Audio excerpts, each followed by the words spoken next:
y del Hijo y del Espíritu Santo. Amén.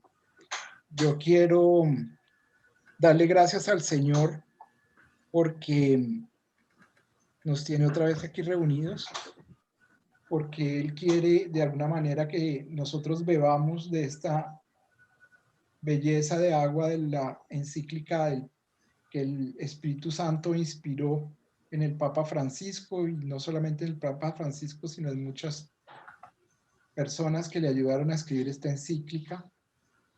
Quiero darle las gracias al Señor por mi país, porque a pesar de que uno se va por allá y ve un país muy desarrollado y ve también uno muchos problemas y muchas cosas pues, que están lejos del Evangelio, porque nos permite en este momento histórico donde estamos y donde somos y donde existimos, hacer la misión que Él nos ha encomendado. Y yo estoy seguro que Él no le encomienda a nadie una misión que no pueda realizar. Si no, nos hubiera puesto en Suiza o en Japón o en algún lado, pero no, nos puso aquí en Colombia para que ejecutáramos una misión y tenemos que ser fiel a ella. Le damos gracias también a la Santísima Virgen porque nos ha protegido durante todo este proceso. Le pedimos que nos siga protegiendo y nos siga llevando de la mano y nos lleve siempre al Señor, porque ella es la que cría y pare cristianos, y nosotros necesitamos ser unos cristianos paridos por la Virgen María. Que ella nos vuelva a ser, así como hizo con Jesús, nos vuelva a ser y nos ponga en el mundo como cristianos, porque ella sí sabe hacer cristianos. Padre nuestro que estás en el cielo, santificado sea tu nombre. Venga a nosotros tu reino, hágase tu voluntad, así en la tierra como en el cielo. Danos hoy nuestro pan de cada día, perdona nuestras ofensas, como también nosotros perdonamos a los que nos ofenden. No nos dejes caer en la tentación y líbranos del mal. Dios te salve María, llena eres de gracia, el Señor es contigo. Bendita tú eres entre todas las mujeres, y bendito es el fruto de tu vientre, Jesús. Santa María, Madre de Dios, ruega por nosotros los pecadores, ahora y en la hora de nuestra muerte. Amén. Gloria al Padre, al Hijo y al Espíritu Santo, como era en un principio, es ahora y siempre, por los siglos de los siglos. Amén. Bueno, entonces cuéntenme cómo les fue en estos días. ¿Pudieron reflexionar? ¿Pudieron, además de ver noticias, sacar algunas conclusiones de todo lo que ha pasado y el Señor les haya dicho? Empecemos con eso, con un comentario de esos, mientras yo voy localizando aquí el videito de resumen de lo que vamos para que nos, digamos, partamos, nos refresquemos en qué íbamos. Olguita, tú que querías decir algunas cositas también, por ahí te oí hablando. Andresito, sí, lo estábamos comentando antes de que tú entraras, y es que yo veo la mano de Dios en todo esto que ha pasado últimamente con las declaraciones del señor Alarcón y el otro señor de SECODE del que habla Lilian. Yo digo que esa es la forma en que Dios nos está ayudando a ir saliendo de este tema que era tan enredado, porque es que yo no le veía salida posible con esa agresividad cada día más fuerte, esa destrucción de nuestro país, de esa forma tan desaforada. Y viene nuestro Señor a iluminar a ese señor para que hablara como habló, para irnos solucionando el problema de la forma más pacífica, más suave, más tranquilizadora para nosotros. Yo lo veo desde ese punto de vista, Andresito. Sí, señora, tal cual. Tal cual, yo creo que el Señor ahí va actuando y va haciendo las cosas como él, solamente Él sabe hacerlas. Exactamente. En el capítulo de hoy vamos a mirar un poquito bastantes cosas que también iluminan esto que ha pasado. Es impresionante cómo cómo el Papa, pues de alguna manera logra esquematizar muchas de las cosas que pasan y que están pasando hoy en día en el país. Bueno, entonces si les parece, vamos a, ¿qué? A mirar nuestro resumen del capítulo pasado en el videíto pues, que yo encontré que es bastante chévere para mirar el tema de los resúmenes, si les parece. A no ser que alguien más quiera contarnos algo.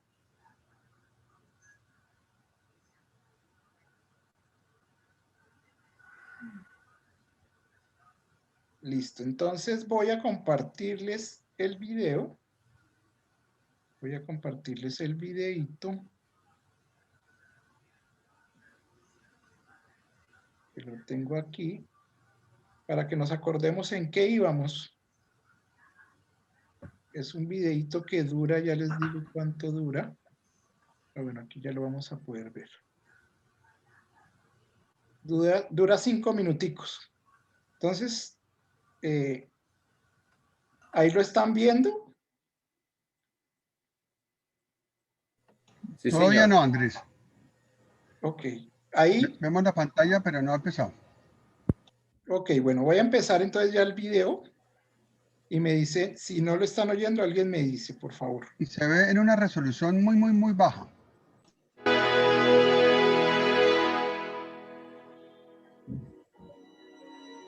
El sexto capítulo de la encíclica Fratelli Tutti, publicada por el Papa Francisco en octubre de 2020, lleva por título Diálogo y amistad social.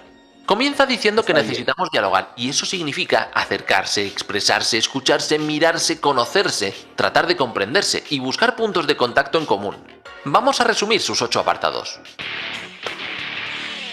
Entre escapar de la realidad y enfrentarla con violencia destructiva, hay una opción más positiva y ventajosa: el diálogo.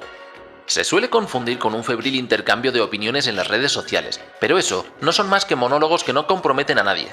Se descalifica rápidamente al adversario, se le humilla públicamente, etc. Se ha generalizado tanto que muchas personas lo usan cotidianamente. Además, el debate es manoseado por determinados intereses, económicos, políticos, mediáticos, religiosos o de otro tipo. La falta de diálogo implica que nadie está preocupado por el bien común, sino más bien por la adquisición de beneficios. Los héroes y heroínas del futuro serán quienes sepan romper esa lógica enfermiza. El auténtico diálogo social supone la capacidad de respetar el punto de vista del otro porque tiene algo que aportar. Las diferencias son creativas, generan tensión y en la resolución de una tensión está el progreso de la humanidad. Los medios de comunicación pueden ayudar a que nos sintamos más cercanos los unos de los otros, pero es necesario verificar constantemente que las actuales formas de comunicación nos orienten efectivamente al encuentro generoso. No podemos aceptar un mundo digital diseñado para explotar nuestra debilidad y sacar afuera lo peor de la gente. El relativismo no es la solución. Se esconde detrás de una supuesta tolerancia, pero termina facilitando que los valores morales sean interpretados por los poderosos según las conveniencias del momento. Cuando es la cultura la que se corrompe y ya no se reconoce alguna verdad objetiva o unos principios universalmente válidos, las leyes solo se entenderán como imposiciones arbitrarias y como obstáculos a evitar. Para que esto no pase, se necesita recorrer un largo camino de reflexión y sabiduría para entender que cada ser humano es sagrado e inviolable.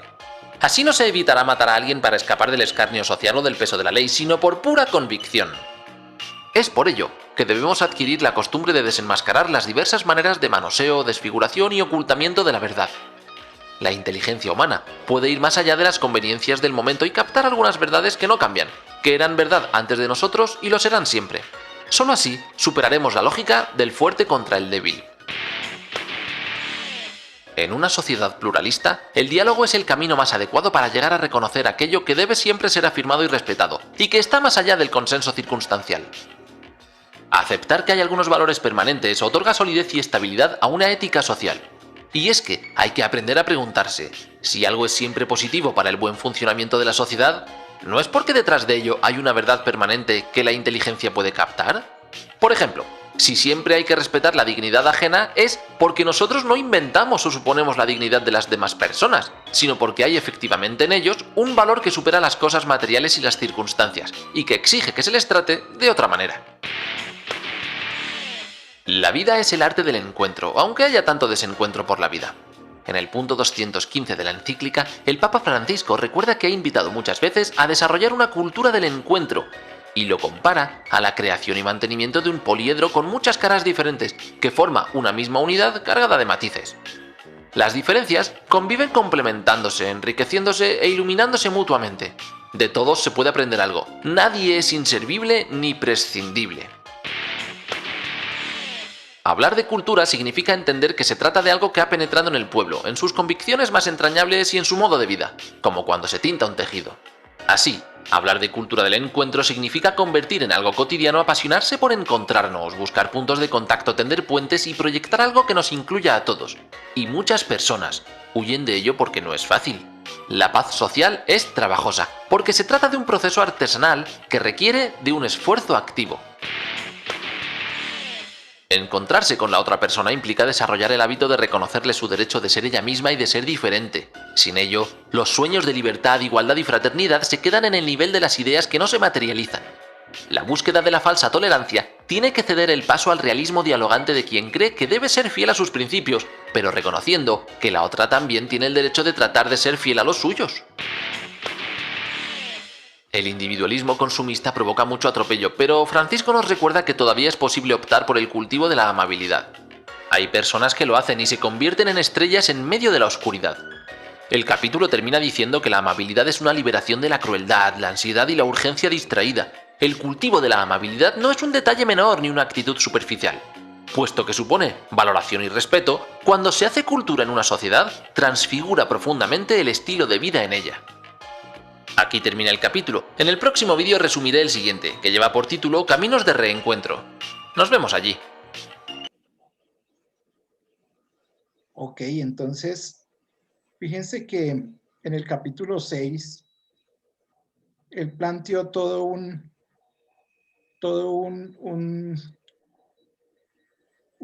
conjunto de problemas que tenía la sociedad política, digámoslo así.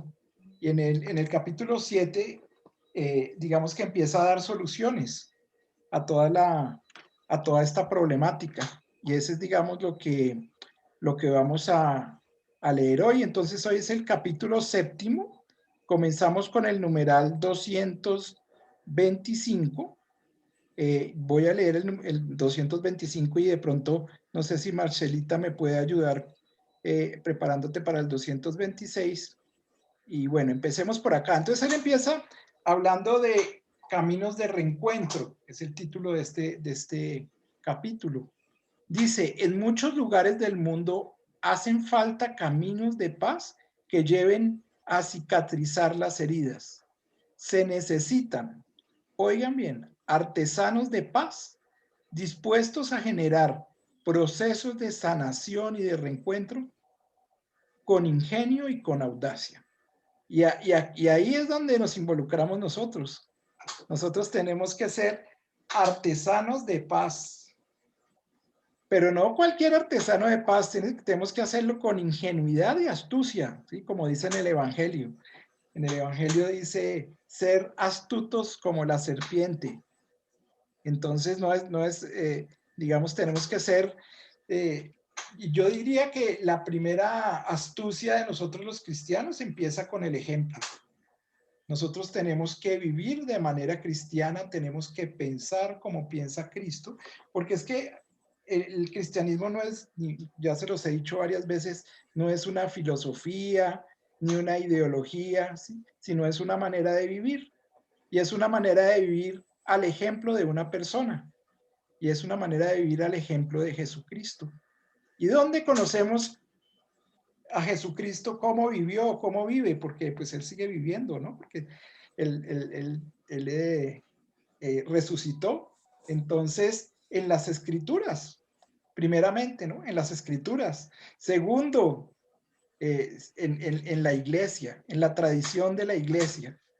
Porque eso es lo que nos diferencia con nuestros hermanos los protestantes. Ellos piensan que solamente la revelación está en la Escritura, pero para nosotros es muy claro que la revelación también está en la iglesia. ¿Y quién es la iglesia? La iglesia somos todos nosotros, porque en todos nosotros está el Espíritu Santo. Si nosotros negamos que que la revelación de Dios no está en cada corazón de nosotros, está muy en el interior, donde Dios, en ese corazón que Dios fabricó cuando nos pensó desde el principio, desde la eternidad. Pues digamos que es muy pobre la concepción. Entonces acuérdense que en cada uno de nosotros está el querer de Dios, está el Espíritu Santo actuando, y cuando todos nos unimos alrededor de eso, de ese actuar del Señor, pues somos iglesia y nos ponemos de acuerdo. Entonces para eso hay signos, ¿sí? Entonces están esos signos impresionantes que tiene la iglesia que nos regaló Jesucristo, que son los sacramentos. Entonces empieza con el sacramento del bautismo, que nos acompaña en el momento del nacimiento y va pasando toda la vida hasta que nos acompaña digamos, el sacramento de la santa unción de los enfermos. Y esos signos que son los sacramentos, pues nos garantizan de alguna manera, nos sellan de alguna manera ese querer de Jesús en el querer, en lo que quiere de nosotros, en nuestra misión dentro de la iglesia. Entonces acuérdense que la iglesia no son solamente los curas y las monjas, sino la iglesia somos todos. Ok, eso como un poquitico para empezar los caminos del reencuentro, porque tienen que ver mucho con eso. Entonces, Machelita, si me puedes ayudar, porfa, con el numeral 226. Listo, Andresita. Gracias. Recomenzar desde la verdad.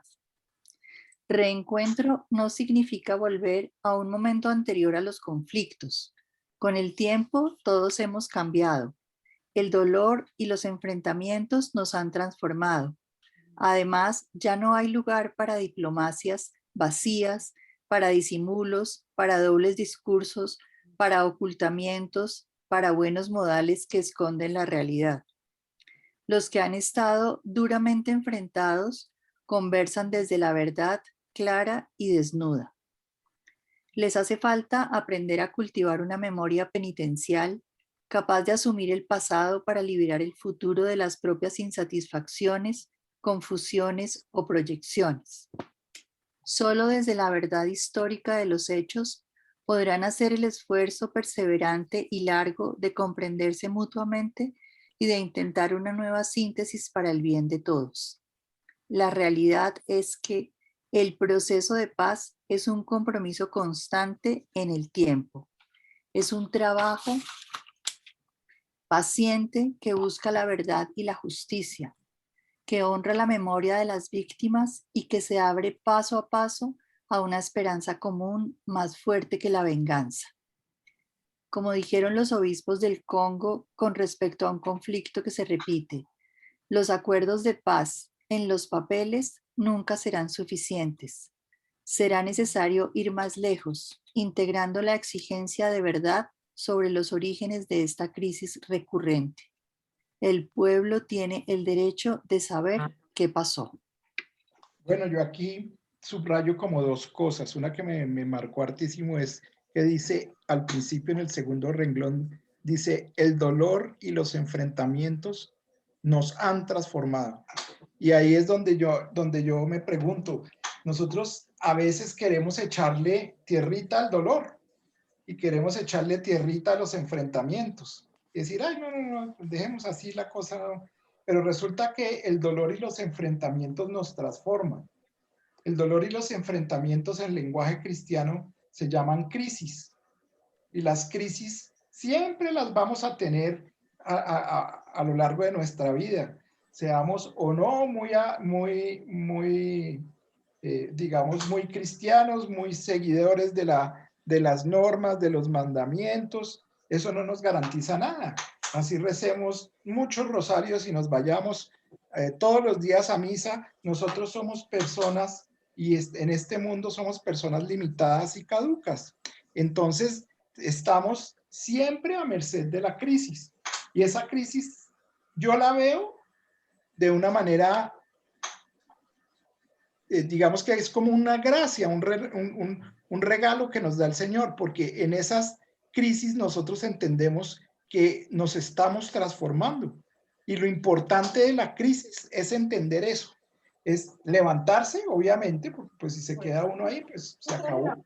Y lo importante de las crisis es levantarse y entender que nos estamos transformando y que de alguna manera el Señor y el pasar de la historia, como dice ahí en el más abajito, que la verdad histórica de los hechos podrán hacer el esfuerzo perseverante y largo de comprometerse mutuamente. O sea, la historia es importantísima. Por eso Churchill decía, el que no estudia la historia, su historia, está condenado a repetirla.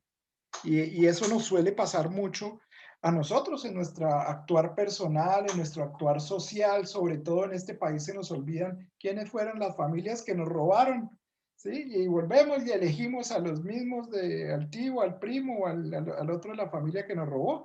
Y se nos olvida también de las familias que nos hicieron mucho bien en el gobierno, ¿sí? Y a esas que deberíamos apoyar no las apoyamos. Entonces este es como un llamado a eso. Y también un recorderis a lo que hoy es el proceso de paz en este país. Hay muchas críticas al proceso de paz, los procesos de paz no son perfectos, pero el Papa nos aclara acá que una de las pilares del proceso de paz es entender que es un proceso larguísimo y que es un proceso artesanal que se va haciendo poco a poco y eso nos lo va a enseñar más ahora en el siguiente numeral, creo. Y que en ese proceso hay que como abrirse paso al amor y a la esperanza y no permitir pues que crezca la injusticia y la venganza. Eso es, digamos, como lo que yo veo que nos dice ahí adelante. No sé quién más quiera leer el 227, alguien que me ayude, ¿quién quiere? Con mucho gusto, Andrés. Gracias, Nelson. No, con respecto al anterior, solamente Sí, claro. quería comentar, pues en la lectura prácticamente están diciendo que el proceso de paz tiene como objetivo obtener la verdad y la justicia. O sea, son los pilares para que se pueda construir. Y aquí estamos un poco enredados en ambos aspectos, porque pues la verdad se ha contado a medias o no se ha contado.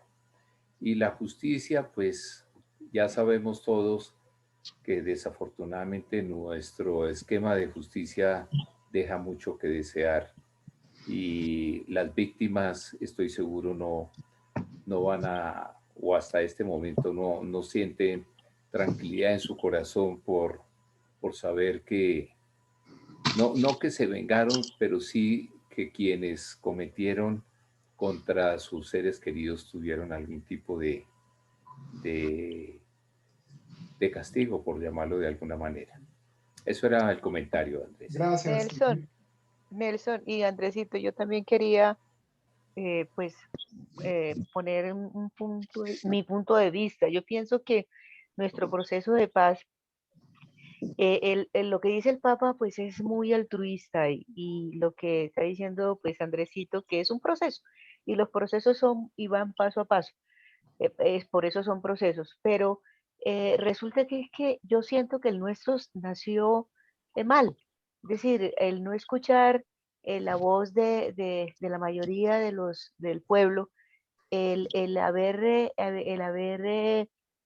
sido tan condescendientes, es decir, el país o los negociadores lo que hicieron fue hacer muchas concesiones antes de verificar que estas personas también tenían que dar de su parte. Entonces, yo siento que el país, ni las víctimas, como dice Nelson, hayan sido ni reparadas, no se ve cómo se vayan a reparar, las verdades son verdades a medias e inclusive verdades con mentiras, tratando de tapar unas realidades que definitivamente es lo que molesta, lo que choca.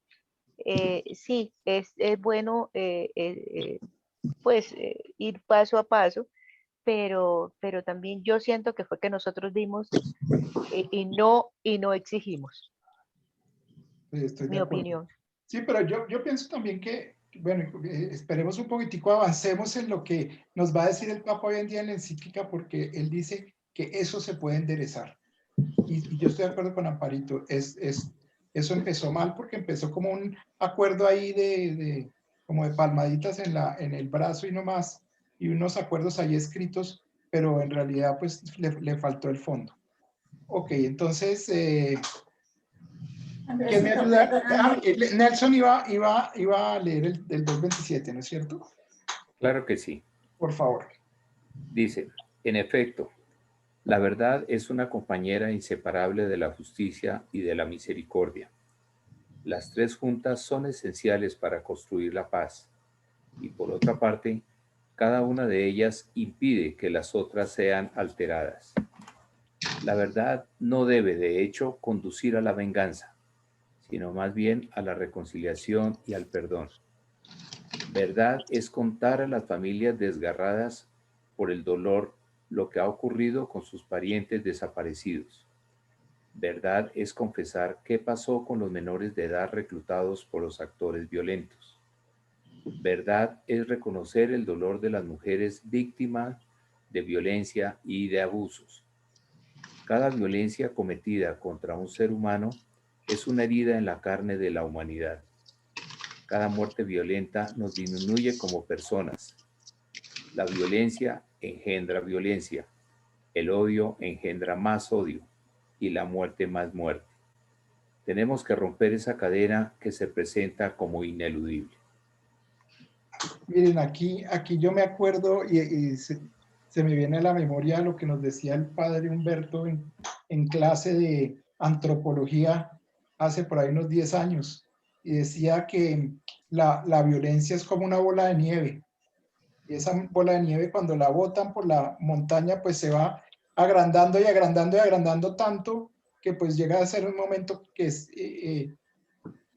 digamos que es un ciclo de violencia y contraviolencia pues, que se vuelve grande al cabo del tiempo y lo que engendra, como dice el Papa, y es odio. Y la única forma digamos, de parar eso es romper con ese ciclo. Y ahorita lo vamos el Papa nos lo dice claramente con las palabras del Evangelio, cómo debemos romper con ese ciclo. Y digamos que uno de los grandes llamados que digamos que me hizo el Espíritu Santo al leer este capítulo es ese. Y es que nosotros de alguna manera tenemos que ser conscientes de que hacemos violencia de una u otra manera. Así no lo queramos, porque pues dentro de nosotros digamos que hay algo que nos lleva a esa manifestación del mal, que lo tenemos que reconocer, pero que tenemos que, con la gracia del Señor, reconocerlo y cortarla en el momento en que la identifiquemos y pedirle al Espíritu Santo que nos ayude a identificarla. Y mira, Nelson, que ahí digamos que te complementó un poquitico lo que tú nos decías, ¿no? Para que haya, digamos, ese proceso de paz y sea eficiente, tiene que haber verdad y justicia, decías tú. Y el Papa dice, tiene que haber verdad y justicia y además misericordia. Y las tres son esenciales. Entonces, fíjense que Amparito, ahí está como lo que faltó en el proceso de paz. Nosotros estamos tratando de hacer verdad y justicia, con una justicia que cojea, con unas verdades a medias y a veces mentirosas, como decías. Pero ¿dónde está la misericordia? Nos falta ese pedacito de la misericordia no aparece por ningún lado en nuestro proceso de paz. Eso es lo que yo veo ahí. No sé si alguien quiera comentar algo con respecto a este numeral, algo adicional. Sí, Andresito, es que para que se dé la misericordia, en otra oportunidad comentaba yo, que para que haya lugar a la misericordia tiene que haber primero justicia. Sin justicia no puede haber misericordia. Es que la misericordia es un desbordamiento de calidad plena frente a una aplicación de justicia que tiene que existir para que haya una sanción a los malos comportamientos. Amparito lo resumió de una manera magistral, en mi opinión, y es que ese proceso empezó mal porque se desconoció la voluntad de las mayorías. Esa voluntad se expresó muy bien cuando ganó el no en el plebiscito. Después se dijo que había un nuevo proceso de paz y era mentira, nos engañaron presentando la misma cosa con otras palabras, pero no hubo absolutamente ningún reconocimiento de las observaciones que se hicieron en su momento cuando ganó el no. Interpreto a Ampareto que ese fue el mal comienzo. Y eso siguió nombrando un equipo, como se llame, de justicia especial para la paz, que tampoco es justicia ninguna. No es imparcial, parece haber sido creada para defender la violencia guerrillera. Entonces, al primer error se vienen sumando nosotros y nosotros y nosotros. Y bueno, esperemos a ver el Papa que nos dice cómo enderezar eso, porque de verdad empezó muy mal. Gracias, Olguita. Listo. ¿Quién quiere ayudarme a leer el siguiente numeral, el 228? Si me permite, yo lo puedo Claro, hacer. Olguita, claro, Olguita, sigue. El camino hacia la paz no implica homogeneizar la sociedad, pero sí nos permite trabajar juntos. Puede unir a muchos en pos de búsquedas comunes donde todos ganen. Frente a un determinado objetivo común, se podrán aportar diferentes propuestas técnicas, distintas experiencias y trabajar por el bien común. Es necesario tratar de identificar bien los problemas que atraviesa una sociedad para aceptar que existen diferentes maneras de mirar las dificultades y de resolverlas. El camino hacia una mejor convivencia implica siempre reconocer la posibilidad de que el otro aporte una perspectiva legítima, al menos en parte, algo que pueda ser rescatado, aun cuando se haya equivocado o haya actuado mal. Porque nunca se debe encasillar al otro por lo que pudo decir o hacer, sino que debe ser considerado por la promesa que lleva dentro de él. Promesa que deja siempre un resquicio de esperanza. Y mira aquí cómo el Papa nos da como un pedacito de lo que debe ser la misericordia. La misericordia es aceptar que el otro se equivoca y que uno mismo se equivoca. Y la misericordia debe empezar en que el otro puede corregir. O sea, que debe existir, como dice ahí al final, la esperanza de que el otro corrija, de que el otro se dé cuenta de alguna manera, que el Espíritu Santo le ilumine que hizo mal para que pueda corregir. Y eso es como lo que yo veo ahí bien valioso en ese numeral. No sé si alguien más quiera aportarnos algo. Andresito, yo Sí, quería decirte algo y preguntarte algo. Es que parecería que el Papa hubiera estado con nosotros y viviendo con nosotros toda nuestra realidad. Procesos de paz en el mundo, pues no conozco pues que existan como los nuestros, pero es que parecería aquí que como que el Papa estuviera, es decir, viviendo aquí al lado aquí en el apartamento al lado de nosotros, ¿sí? Para que conociera en realidad todo lo que definitivamente le pasa a Colombia. Es que no se ve es decir, me pongo a pensar y miro de pronto el conflicto de Siria o el conflicto bueno, en Venezuela es que no hay nada, en Venezuela ahí es la dictadura donde no hay posibilidades de que nadie hable nada. Pero ¿qué otros conflictos parecidos al nuestro existieran en el mundo? Porque es que, como te digo, el Papa parecería como si fuera vecino nuestro. y es Y, increíble, Ha habido y me conflictos en Irlanda, en Sudáfrica, recientes, ¿sí? Hay un conflicto pendiente en Corea, ¿sí? Hay una pero que cantidad de sean tan, conflictos. no, yo entiendo que creo que es Carlos quien me habla, ¿quién está hablando? Alberto, te estaba Alberto diciendo. Novo Alberto. Guerrero. Hola Alberto, sí, no, yo te entiendo, dice, pero es que lo que te decía, es que a mí me parece como si estuviera, es decir, está calcado el nuestro, es como que el Papa no, pues desconozco qué estará pasando en esos otros.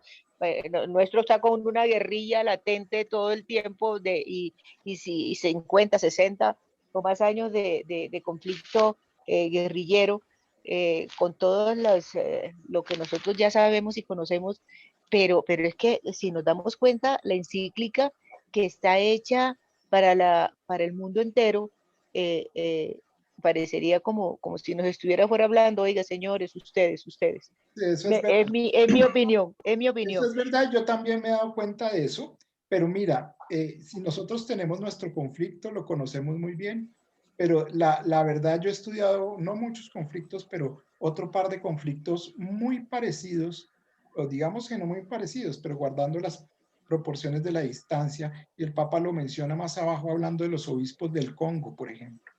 Y de pronto ahí Alberto me ayuda más, que él vivió en Sudáfrica, y los conflictos que hay en África son también unos conflictos de una desigualdad y de una injusticia tremenda digamos, con la gente pobre.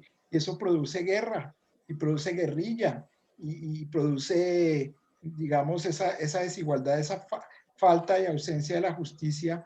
Y yo diría que en el fondo falta de ausencia de Dios es la que produce ese tipo de conflictos. Creo que por ahí estaba levantando la mano Gladys. Irma, Ah, Irma, sigue Irma. buenas tardes para todos. Estoy aquí calladita. Sí. En esto encontré algo que me parece que es clave para mí. Y es que dice que debemos, o sea, que lo más importante es como que nos preocupemos por los demás, no por mi interés personal, sino por el interés de los demás. De golpe eso les falló al hacer el acuerdo. Se preocuparon por cosas, pero no dejaron a un lado el general, o sea, el interés general. Yo entendí ese pedacito, me llegó mucho a mí en este momento. Gracias, Irma, sí, estoy de acuerdo. No sé cómo levantar la mano, Andresito, Andrés. yo quería respecto a un pasajito aquí de lo que estamos leyendo, que el Papa dice, es necesario tratar de identificar bien los problemas que atraviesa una sociedad para aceptar que existen diferentes maneras y dificultades de resolverlas. Eso es lo que nos acaba de pasar con todas estas marchas y toda esta vagabundería que acabamos de vivir y que seguramente va a continuar, que uno dice, si ustedes le preguntan por un megáfono a ese grupo de caminantes gritando y haciendo daño, ¿qué quieren? ¿Qué están buscando? ¿Por qué están peleando? Y ellos no saben. Ellos peleaban porque quitaran la reforma y la quitaron y no pasó nada. Porque quitaran al que hizo la reforma y lo quitaron y no pasó nada. ¿Sabe qué es lo que está pasando? Que el pueblo tiene hambre, que las oportunidades para el pueblo son mínimas y eso no lo han tenido en cuenta los dirigentes en ningún momento y por eso es que sigue cojeando todo el proceso para llegar a una paz imposible. El pueblo tiene hambre y no va a aceptar nunca en la vida que arreglen un pedazo y que ellos sigan pasando hambre. Entonces, mi pregunta es, Andresito, ¿cómo entra la misericordia? ¿Cómo hacemos la misericordia en tanto pavor y en tanto pueblo que está verdaderamente sufriendo? ¿Cómo se hace? Tendríamos que, ¿de qué manera? Yo pienso aquí que lo único sería orar, porque ¿cómo le arregla uno a tanta gente sus problemas? ¿O cómo los ayuda? ¿O cómo habría que hacer escuelas para orientar? No sé, pero el meollo de Colombia es ese. El pueblo está con hambre y sin oportunidades. Entonces busquemos cómo haríamos la misericordia allí. El Papa quiso meramente como que adivinó lo que estábamos viviendo y lo que íbamos a vivir, pero me gustaría ver más adelante una luz en el camino. ¿De qué manera hacemos misericordia para poder al menos mitigar en algo todo lo que está sucediendo en el país? Gracias. Sí. Estoy completamente de acuerdo contigo y pues el Papa lo denuncia, lo ha denunciado en todos los numerales, digamos.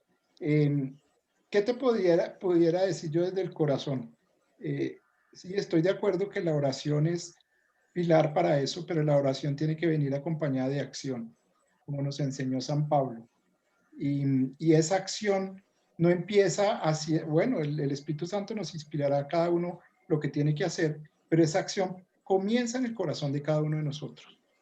Y esa conversión, digamos, tiene que comenzar en el corazón, de tal manera que la misericordia comience en nuestro corazón, porque así como el mal se irradia, así como tú decías, esos muchachos se juntaban uno con otro y otro con otro y empezaban a hacer mal, se irradia como exponencialmente, también el amor y la misericordia, ¿sí? se propagan de la misma manera. Entonces, si nosotros de alguna manera, por gracia del Espíritu Santo, por gracia del Señor, logramos que el amor que pasa a través de nosotros, que es el amor de Él, no el amor de nosotros, pasa a las otras personas, ese amor se vuelve expansivo más poderoso que el mismo mal. Y yo estoy convencido de que tiene que empezar en nuestro corazón eso, y que tiene que ser a través de oración y acción. Y no solamente a punta de oración y acción, también tiene que haber, ¿se acuerda que yo les he hablado de la mesa de 3 patas? Tiene que haber formación, oración y acción, porque si no hay formación, entonces se nos convierte eso en un lilolá y todo chévere, donde venga y nos reunimos, rezamos el rosario y aquí entre todos nos sentimos rico y pasamos chévere. Pero no, mire, cualquier acción de oración tiene que llevar la pregunta que tú hacías ahorita. ¿Qué es lo que tenemos que hacer? Hacer con H y en mayúscula, para que esa acción comience dentro de la oración. Pero además, si tengo acción-oración, porque yo puedo hacer y hacer y hacer y convertirme en un hacedor de cosas, pero si esa acción no está formada, no está reglamentada, no está hecha de acuerdo a un plan que lleve un orden, entonces pues tampoco sirve de mucho. Entonces, oración, acción y formación. Aquí hacemos un poquito de oración. Hacemos más formación que oración. Yo creo que nosotros nos la pasamos orando todo el tiempo mientras nos formamos. Esa es una forma de hacer oración, ¿sí? Y tenemos que hacer acción. O sea, aquí, eso es lo que nos tenemos que, lo que yo hablaba cuando arrancamos al principio. No, Alberto quería decir algo hace rato, si quieres, Alberto. Muy corto. En el mundo sí hay muchísimos conflictos. Hoy hay como 15 conflictos armados andando en el mundo, ¿sí? En Myanmar, lo que era Burma, en Birmania, hay una guerra terrible. En Israel están echando otras bombas. Esas cosas, y lo de Israel lleva 80 años. Hay muchos conflictos. En los Estados Unidos, Andrés hablaba de que llegó en estos días de Miami. En los Estados Unidos hay un conflicto racial gigantesco, complicadísimo. Hay muchísima gente apachurrada, oprimida, que no le dejan estudiar, que le pagan menos, o sea, absolutamente tristes, descontentos, ¿sí? De pronto, y yo pienso que la encíclica está hecha para humanos, ¿sí? Para humanos egoístas, humanos que no respetan a los demás, humanos que entran en conflicto, así como nosotros. Pareciera que está hecho para que es un guante para nuestra mano de Colombia, pero es para el mundo. Es que el mundo está hecho de humanos iguales que nosotros, que no respetamos a los otros, que somos egoístas, que no queremos perdonar a los otros, ¿no? A veces vale la pena estudiar el conflicto de otro para ser más objetivo. Por ejemplo, el conflicto racial en Estados Unidos radica en que no aceptan algunos blancos que los negros tienen derechos y que los negros merecen respeto. Algo tan sencillo como eso, en el siglo XXI todavía existe y hay una discriminación brutal, ¿no? Hay un abuso, hay una cantidad de grupos que se arman para pegarle a los otros porque son negros. Eso es inconcebible, ¿no? Después de guerras mundiales y todo que supuestamente abolieron ese tipo de cosas, seguimos con esos mismos conflictos por el egoísmo humano. Entonces, de pronto al ver uno ese conflicto en un sitio ajeno a uno dice, hola, esta vaina es cambiar la idea de que yo soy mejor que el otro, de que no respeto al otro, tengo es que acogerlo. Y con esto que hablábamos últimamente ¿de qué?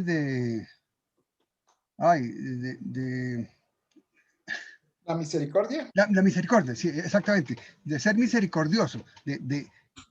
Ser misericordioso implica perdonar de verdad, perdonando, olvidándose de la venganza y del malestar que causaron. O sea, perdonar realmente es difícil, pero es la base de que estas negociaciones tengan éxito, ¿sí? Perdonar y olvidar. Por eso, perdón y olvido, es lo que dice en el proceso de paz. Eso es dificilísimo, pero es importantísimo. Bueno, no hablo más, pero...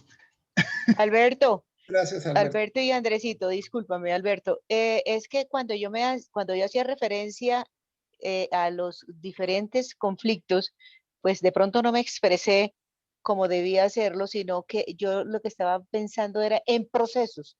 En los procesos en los que ya estén, sí, porque conflictos y guerras y no más hoy vimos la reunión de Putin y de Biden, que me pareció muy acertado y muy bueno, donde se sientan estos dos grandes, que manejan las potencias, a decirse cosas y de hecho llegan a un acuerdo de que se van a sentar nuevamente sus diplomáticos en cada país.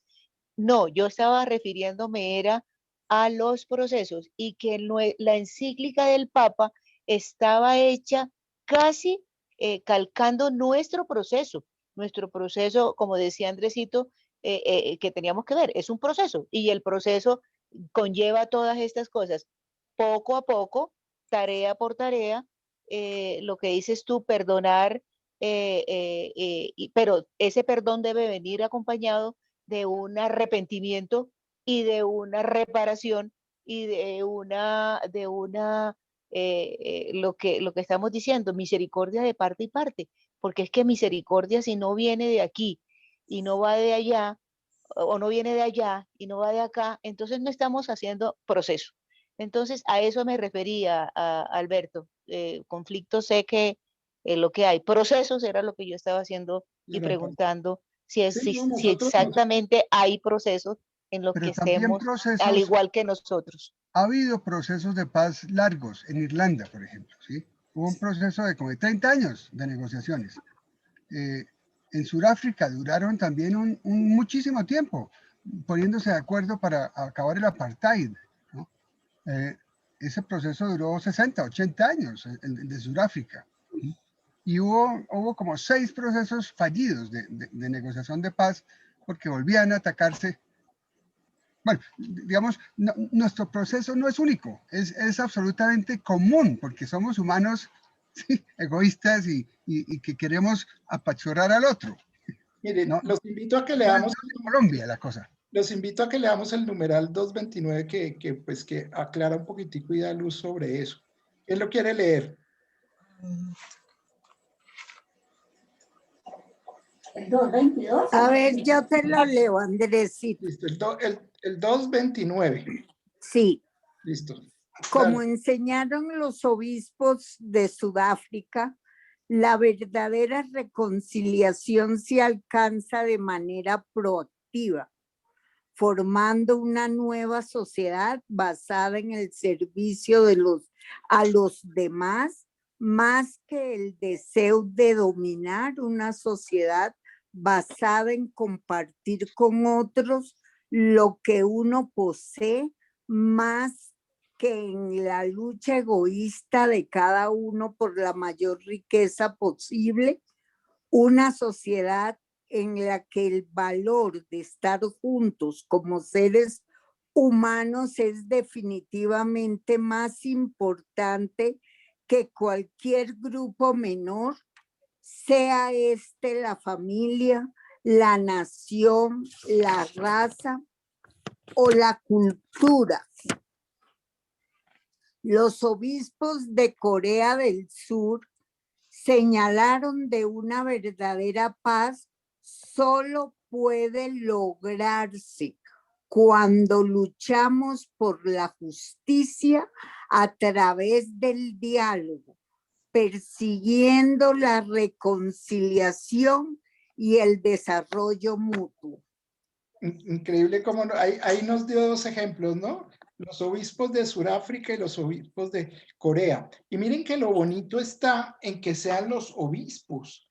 Y ahí digamos que quiero un poquitico subrayar, y es que al contrario de lo que piensa el hombre del siglo XX y del siglo XXI, es que la religión no tiene nada que ver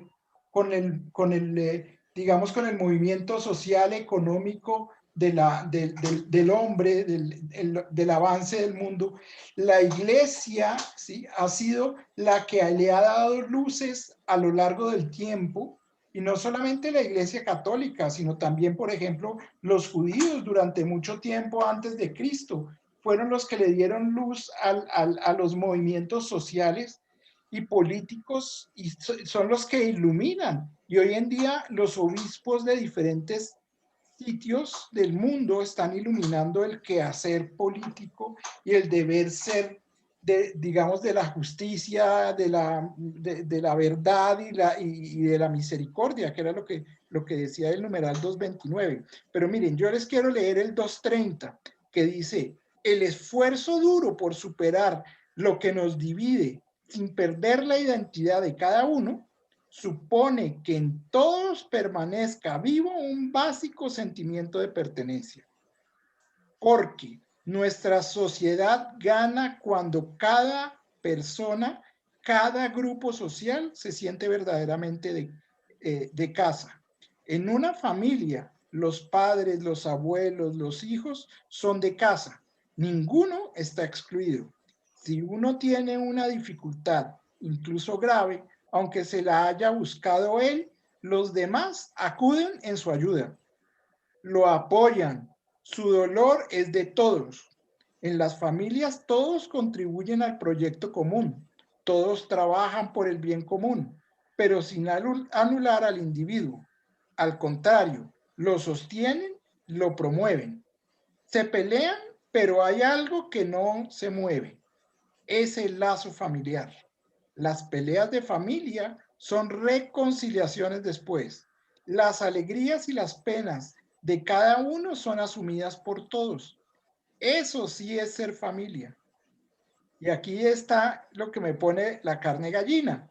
Si supiéramos lograr, si pudiéramos lograr ver al oponente político o al vecino de casa con los mismos ojos que a los hijos, que a las esposas, que a los esposos, que a los padres o madres, qué buenos serían. Y aquí yo quiero que alguien en la Biblia me busque el pasaje del Evangelio de Mateo, capítulo 5, versículo 43. ¿Quién me hace el favor de leerlo? Si lo tienen por ahí, a ver si yo lo encuentro aquí también rapidito. Mateo, capítulo 5, versículo 43. Aquí no veo. Ustedes han oído que se dijo, amarás a tu prójimo y odiarás a tu enemigo. Bueno, sigue, por favor, hasta el 48. Pues yo les digo, amen a sus enemigos, oren por sus perseguidores. Así serán hijos de su Padre del cielo, que hace salir su sol sobre malos y buenos, y hace llover sobre justos e injustos. Si ustedes aman solo a quienes los aman, ¿qué premio merecen? También hacen lo mismo los recaudadores de impuestos. Si saludan solo a sus hermanos, ¿qué hacen de extraordinario? También hacen lo mismo los paganos. Palabra del Señor. Gloria a ti, Señor. Y mírenlo, este era el evangelio de ayer, ¿se acuerdan? El evangelio de ayer en la misa era ese. Y acá el que dice esto, ¿sí? Es Jesús. Nosotros los teólogos a estos pedacitos del evangelio los llamamos mismísima verba Jesu. O sea, es la misma, las palabras tal cual las dijo Jesús. ¿Cómo sabemos? Porque en los diferentes evangelios están escritas de la misma manera con el mismo sentido. Entonces, miren lo que dice aquí. Pues yo les digo, o sea, ahí el que está hablando es Jesucristo y nos está diciendo esto a nuestro corazón. Amen, oigan estas palabras, amen a sus enemigos. Oren por sus perseguidores. Dios mío, mire, si nosotros hiciéramos esas 5 palabritas, 6 palabritas que hay ahí, empezaríamos a ser cristianos. Y a mí la verdad me interpeló mucho eso, porque es que nosotros nos cuesta un trabajo tremendo amar a nuestros enemigos. Eso no es fácil, ya lo hemos dicho en otros sitios. Pero ¿qué le hacemos? Eso es lo que nos está enseñando el Señor. El Señor nos está diciendo, y con las mismísimas palabras, ¿sí? De Él, amen a sus enemigos. Y eso no es fácil, pero lo tenemos que hacer porque es lo que Él nos está mandando. Sigue, Nelson. Andresito, qué pena, es que tengo el otro compromiso, me voy a retirar. No te preocupes, Mechita. Lástima porque está interesantísimo este tema. Gracias, Mechitas. Allí que estén muy bien todos. Puedes escuchar después. Sigue, Nelson. Bueno, gracias.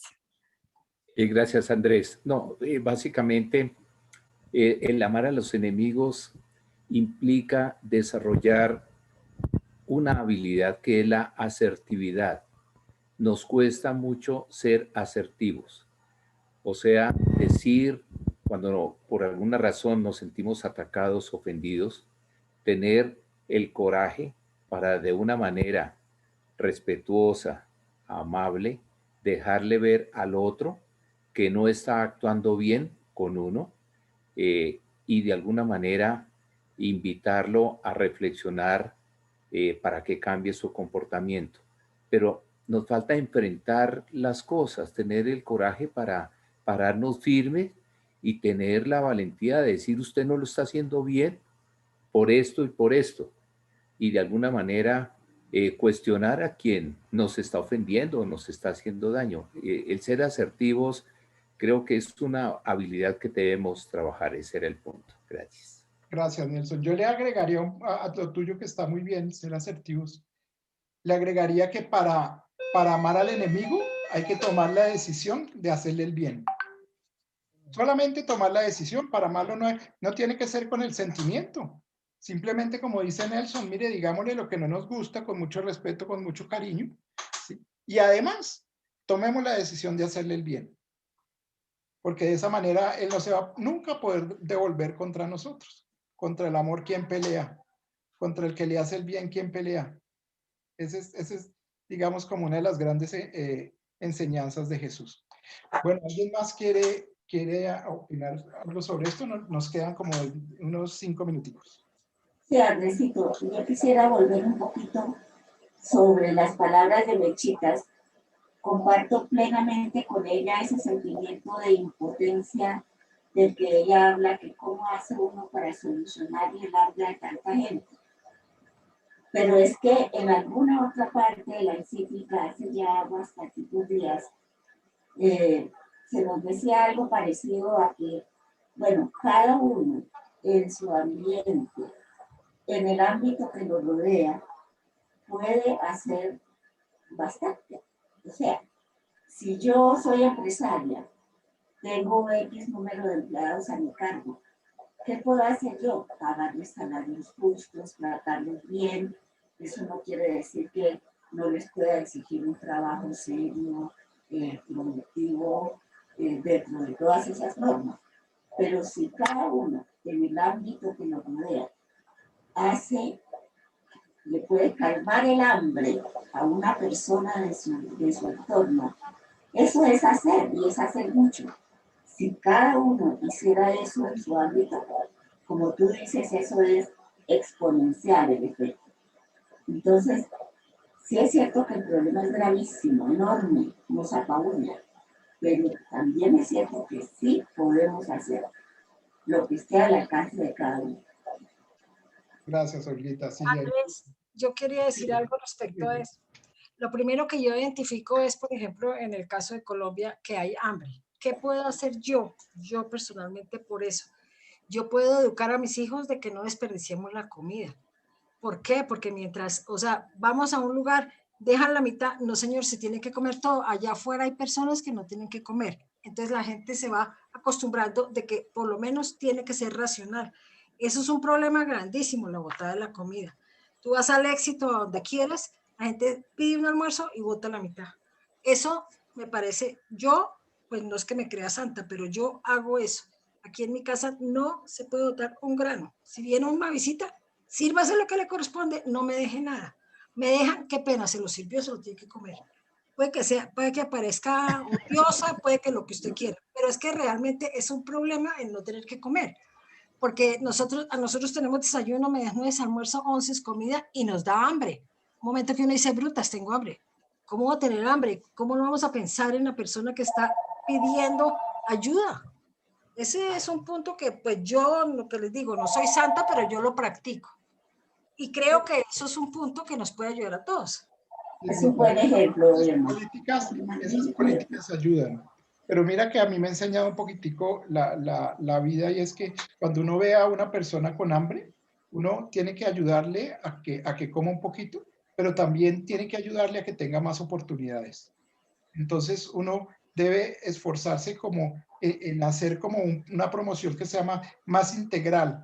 No es solamente, oiga, démosle el hambre a estos calmémosle el hambre a estos que se están muriendo del hambre. No, tenemos que hacer, así sea, es preferible decir, voy a coger a una persona y la voy a levantar, la voy a poner sobre mis hombros y a esa persona le voy a dar al principio de comer, pero también le voy a ayudar a encontrar oportunidades, a buscarla hasta que salga adelante. Eso es, digamos, como un poquitico como lo que nos enseña también la doctrina social de la iglesia, y que nos enseña Jesucristo, ¿no? Él daba el pescado, pero también enseñaba a pescar. Ese es como pero hay muchas formas de hacerlo, como decía Olguita, ¿no? Siendo empresario y pagando buenos salarios, y también dándole oportunidades de desarrollo a mis trabajadores, que puedan estudiar, que de alguna manera no pretenda yo tenerlos toda la vida al servicio de mi empresa, sino que puedan estudiar y puedan ir a ejercer sus dones en lo que sean buenos en otras empresas. Es ser un poquitico como desprendido y como generoso en eso, en compartir también los dones de las personas que trabajan con uno. Sí, y digamos que ese generalmente sería una forma cristiana de poder hacer alguito dentro del tema. No sé si alguien quiera aportar algo adicional.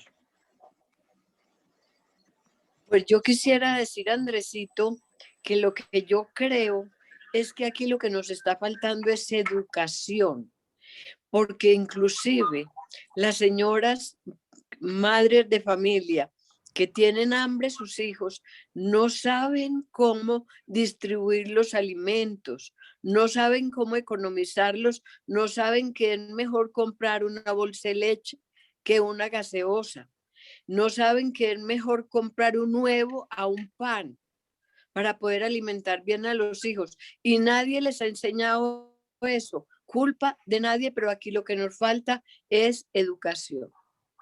Por Sí. eso hay hambre y hay pobreza.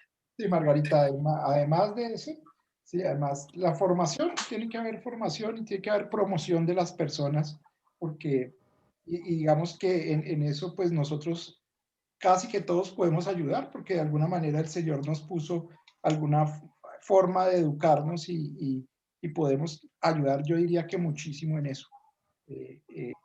Está bien lo que tú nos dices. Gracias, Margarita. Bueno, yo creo que dejamos hoy por acá. Un segundo, Andrés. Sí, Alberto. Ese ejemplo que nos pone Irma sobre educar a sus hijos y a su gente en su mesa del comedor, diciéndoles, hola, no desperdicie la comida. Eso es educación, ¿sí? Eso es educación y generar conciencia de que el otro no tiene en la gente que sí tiene. Eso es educación también. Bueno, ese era el comentario. Gracias. Gracias, Alberto. Listo. ¿Alguien más quiere decirnos algo? Bueno, entonces, si quieren, dejemos hoy por acá, porque ya nos toca entregar el canal para el Rosario. Démosle las gracias al Señor por todo lo que nos dijo y nos habló en voz de cada uno de los que de cada uno de nosotros, los que hablamos y los que se quedaron callados también, porque a través de eso también el Señor nos habla. Y demos gracias a la Santísima Virgen por traernos el Espíritu Santo, porque ella es la esposa del Espíritu Santo. En el nombre del Padre, del Hijo y del Espíritu Santo. Amén. Amén. Gracias. Entonces, nos vemos en 8 días para terminar este. Gracias, Andresito. Buena tarde para todos. Que estén bien. Un besito muy amable.